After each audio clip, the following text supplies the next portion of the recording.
তৃপ্তি অনেক আছে আলহামদুলিল্লাহ। যতদিন খেলেছি আলহামদুলিল্লাহ খুব মাথা উঁচু করে এবং ভালোভাবেই খেলতে পেরেছি। বাট অতৃপ্তির জায়গা যেটা বললেন যে আফসোসের জায়গাটাও আমার কাছে কম নয়, যে আমি যেভাবে আসলে আমার ক্রিকেট ক্যারিয়ারটাকে শেষ করতে চেয়েছিলাম আমি আসলে ওইটা পাইনি। তার থেকে দ্বিগুণ আমার মনে হয় যে সম্মানটা পেয়েছি তার থেকে দ্বিগুণ আমার কাছে অসম্মান লেগেছে।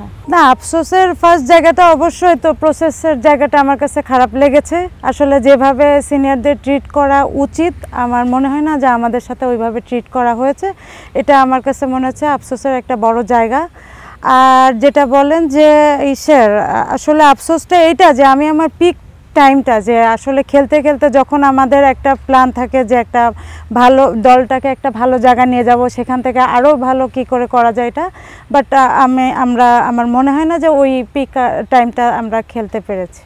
হ্যাঁ, এটা তো হতাশ লাগে। আজকে আমার সাথে হয়েছে, আমার ফাইটের জায়গাটা এটা যে আমার তো যা হওয়ার হয়ে গেছে, এটা তো আমি আর ওদের সাথেই করতে পারবো না। কিন্তু আমি তারপর আপনাদের সাথে কথা বলা বা কেন আমি এইগুলোই করি, কারণ যেটা হয়ে গেছে এটা আসলে ভালো কিছু হয়নি, বাট ভবিষ্যতে এরকমেরই চলতেছে এবং চলবেই। তো এটার থেকে আসলে বের হওয়া উচিত এবং এটা থেকে আমরা যদি বের না হইতে পারি আমরা পেছন ফিরে আর কোনো প্লেয়ার খুঁজে পাবো না।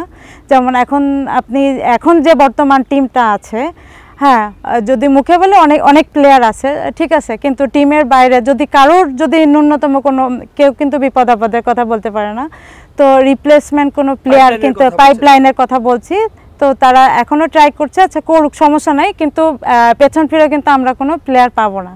তো এই দিকে অবশ্যই নজর রাখা উচিত যে কেমন করে কখন কাকে পিক করা উচিত, কখন কাকে ছেড়ে দেওয়া উচিত, এটা নিয়ে অবশ্যই কাজ করা উচিত। যে সত্যি কথা বলতে আমাদের এখন ফিল করি যে আসলে আগে তো এরকম কোনো ঘটনা দেখিনি। আমরা ছেলেদের টিমে দেখেছিলাম যে দুই একটা এরকম ঘটনা ঘটেছে যে আমরা মাঠ থেকে ওইভাবে বিদায় আমরা কাউকে ওইভাবে দিতে পারিনি সম্মান। আর এবার মেয়েদের ক্রিকেটেও ঠিক সেম প্রসেসই চলতেছে, যে ওইভাবে করে যে সম্মান প্রদর্শন করা বা কারোর সাথে ডিসকাস করা, এই জিনিসগুলো আমাদের আসলে প্রসেসে তো নাই, কালচারেই আমার মনে হয় নাই, যে কালচারগত প্রবলেম এটা আমাদের। নারী দলে ওরা তো আসলে ডেকে তো কথা বলা তো প্রশ্নই ওঠে না। এমনি আমি দেখা যাচ্ছে আমি আমার পক্ষ থেকে আমার কাছে ফিল হয়েছে যে আমি এখন ভালো করছি, তো ওয়াই নট আমি টিমে কেন নেই।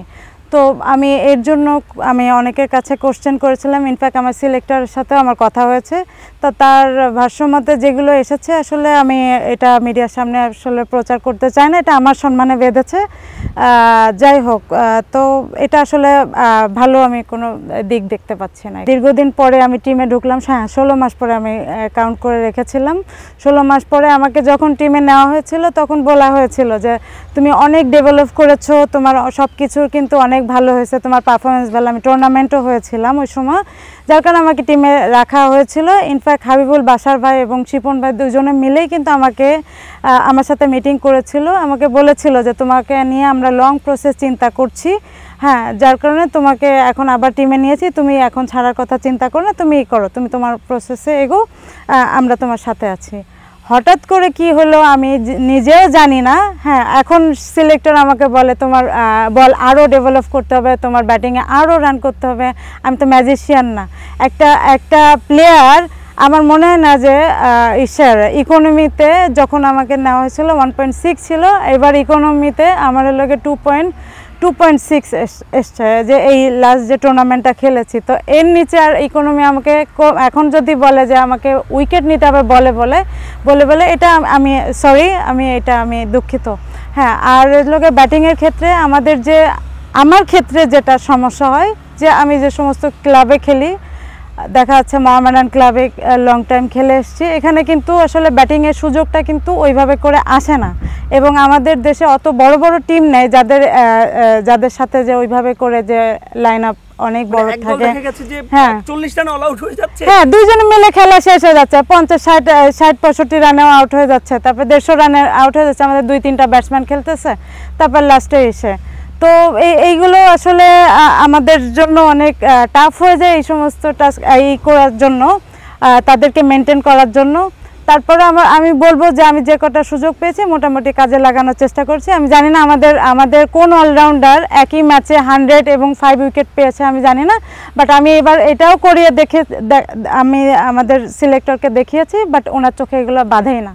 সিন্ডিকেট তো অবশ্যই এখন আমাদের দেশের একটা প্রচলন চলে আসছে এবং এই প্রচলনটা আমি জানি না কবে স্টপ হবে, বাট এটা আমি আশা করি যে খুব শীঘ্রই এটা স্টপ না করলে আমাদের যে সাফল্যগুলো সবগুলো ধুলায় মিশে যাবে।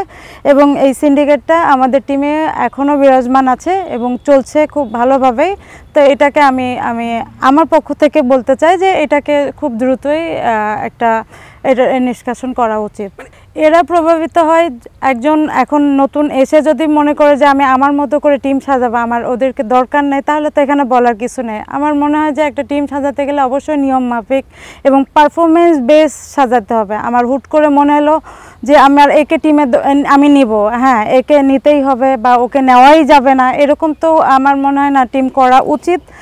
আর হচ্ছে যে প্রবলেমটা হচ্ছে যে এখানে যে ন্যাশনাল টিমটা আসলে পারফর্মের জায়গা, হ্যাঁ আমরা ব্যক্তিগত পছন্দ অপছন্দের জায়গা না, ন্যাশনাল টিমটা পারফর্মের জায়গা, ওইখানে শেখানোরও জায়গা না যে আমি একে লার্ন করাইতে নিয়ে গেলাম শুধু অস্ট্রেলিয়ার সাথে খেলতে, আমি ওয়ার্ল্ড কাপ খেলতে যাচ্ছি ওখানে নিউ কামার আমি 4-5টা নিয়ে গেলাম যারা এখন পর্যন্ত ডেবিউ করেনি, তাদেরকে ওয়ার্ল্ড কাপে নিয়ে যায় এবং তাদের কোনো ভালো কোনো ইয়েও নাই, রেকর্ডও নেই যে আমি তাদেরকে ওখানে লার্ন করাইতে নিয়ে যাচ্ছি।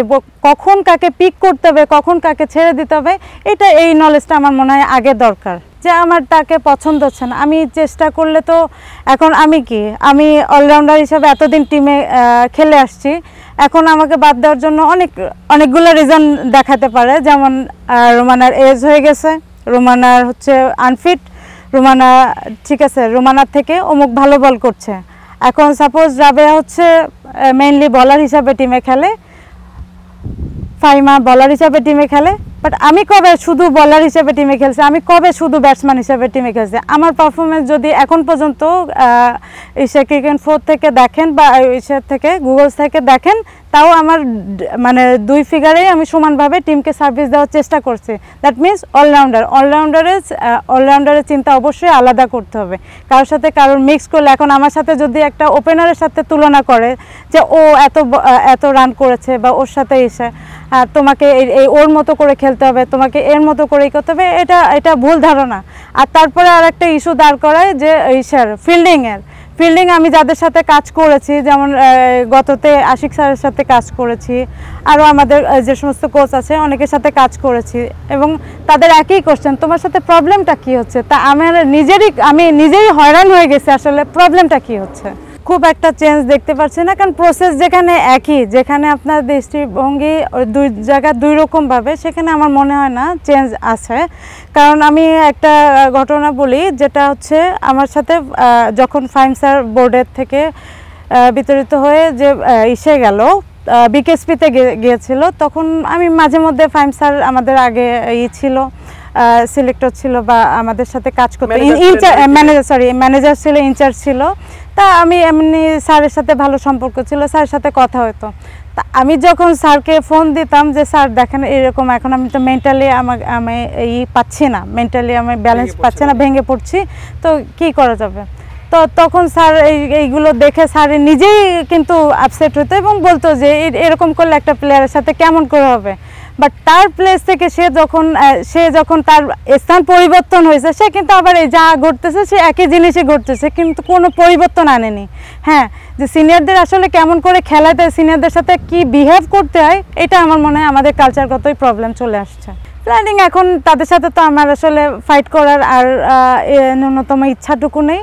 তারপরেও আমি বলতে চাচ্ছি যে যদি দেশের প্রয়োজনে কখনো ফিল করে যে রোমান আহমেদকে দরকার, অবশ্যই রোমান আহমেদ প্রস্তুত থাকবে।